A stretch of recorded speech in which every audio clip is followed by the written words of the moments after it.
Sir, সন্দেশখালীর শাহজাহানের বিরুদ্ধে একাধিক মামলা এবং খুন ধর্ষণের মামলার পর এই উত্তাল রাজ্য রাজনীতি এবং তারপর মুখ্যমন্ত্রী তাই 10 মাস পরে গেলেন সন্দেশখালীতে তৃণমূলের প্রতিষ্ঠা দিবসের আগে।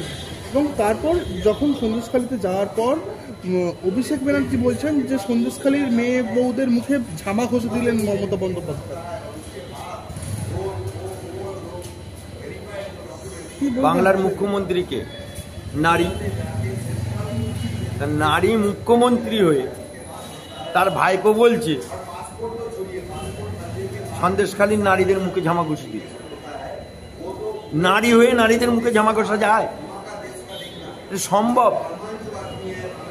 তৃণমূল জামানাতেই সম্ভব, তৃণমূল লোকেদের মুখেই সম্ভব, তৃণমূলের লোকের ভাষাতেই সম্ভব। কারণ এই শাহজাহান যে নাকি বলেছিল চিকন চিকন ডাকুর ডুকুর চায়, শাহজাহানের বাহিনী দিনের বেলায় দেখে আসতো কোন বউটা সুন্দর, কোন মেয়েটা সুন্দরী, তাদেরকে রাত্রিবেলায় ডাক হতো পিঠে ডাক, পিঠে করার নাম, রাত 12টায় পিঠে করার নাম করে তাদেরকে ভোগ। আর এই শাহজাহান কার লোক ছিল? শাহজাহান তো অভিষেক ব্যানার্জি। কারণ মধু চাটা লোকের সাথে মধু চাটা লোকের পীড়িত হয়, মধু চাটা লোকের সাথে মধু চাটা। এই আলালের ঘরের দোলাল ভুয়ো 7 লক্ষ বটে জেতা, গরু চোরের মাথা, বালি চোরের মাথা, মেডিকেল মাফিয়ার মাথা।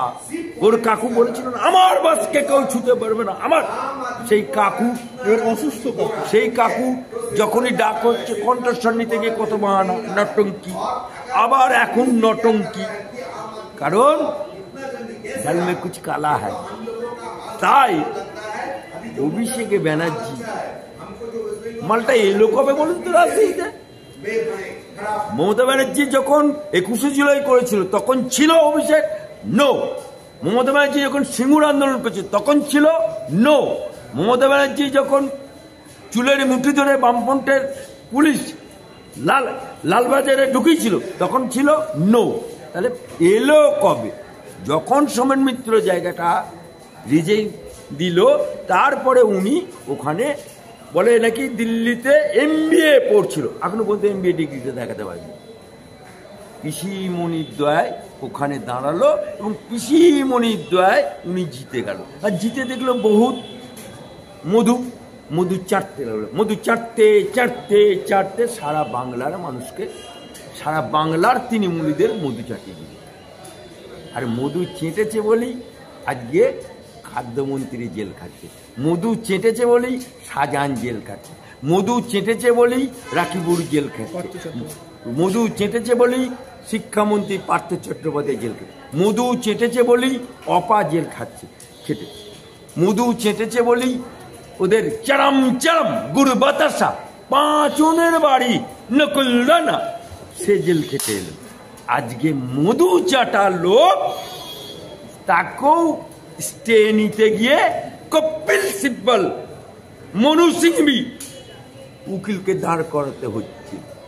আহারে, ওই তো বলেছিল, কি বলেছিল? আমার বিরুদ্ধে এতটুকু যদি অভিযোগ থাকে আমি ফাঁসির মঞ্চে দড়িতে ঝুলে পড়ব। আরে বাপ রে বাপ, মনে হচ্ছে যেন স্বাধীনতা সংগ্রামী বিনয় বাদল দীনেশ ক্ষুদিরাম। একটা বাংলার মানুষ ওকে স্বাধীনতা সংগ্রামীও না আর ক্ষুদিরামও না, তাই ওকে ফাঁসির মঞ্চে কেউ ঢুকতে দেবে না, ওকে তিহার জেলে বাংলার মানুষ দেখতে চাই। তাই একটা জলজান্ত আসামির মুখে চুলোর মুখ দিয়ে যেমন ছাই বেরোয়, সেরকম ওর মুখ দিয়েও ওই রকম নারীদের প্রতি কুকথা বেরোচ্ছে। এই কালীঘাটের কাকু বারংবার এই অসুস্থ হয়ে পড়ছে, এটা কিসের বাহানা? এটা কি ওই হাজিরা না দেওয়ার একটা বাহানা করছে? দেখুন, এই কাকুর কণ্ঠস্বর পরীক্ষার জন্য বারবার পিজি হসপিটালে শয্যাগত। ওদের একটা ব্যাপার আছে, যেই ধরা পড়বে অমনি রোগও ধরা পড়বে। আর পিজি হসপিটাল জনগণের সেবা করার জন্য কোটি কোটি টাকা মাইনে পায়, সুপার থেকে আরম্ভ করে বিশিষ্ট ডাক্তাররা, স্পেশালিস্টরা। তৃণমূল মানেই ওদের বাপ, অমনি বাপের জন্য বুট গঠন হয়ে যাবে।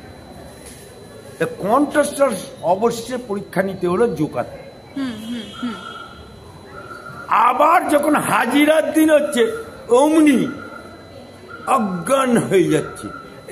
মমতা ব্যানার্জিও এককালে যখন উনি বিরোধী নেত্রী ছিলেন, যুব কংগ্রেস করতেন, বলল বহরমপুরে যদি অধীর রঞ্জন চৌধুরীকে টিকিট দেওয়া হয় আর নদিয়াতে যদি শঙ্কর ঘোষকে টিকিট দেওয়া হয় কংগ্রেসে, তাহলে আমি শাল জড়িয়ে ফাঁসি দিত। শাল জড়িয়ে ফাঁসি। কি হলো? অন্য টঙ্কি ধরা পড়ে গেল। অধীরও টিকিট পেয়েছিল, শঙ্করও টিকিট পেল। অর্থাৎ বাঁশ যেমন, ঝাড় যেমন, বাঁশ তেমন, কঞ্চিও তেমন। পাসপোর্ট জালিয়াতি কাণ্ডে নতুন তথ্য, ইতালির রেস্তোরাঁয় বাংলাদেশির সঙ্গে ধীরেনের পরিচয়। আরে বাংলার বুকে, বাংলা হচ্ছে করিডোর।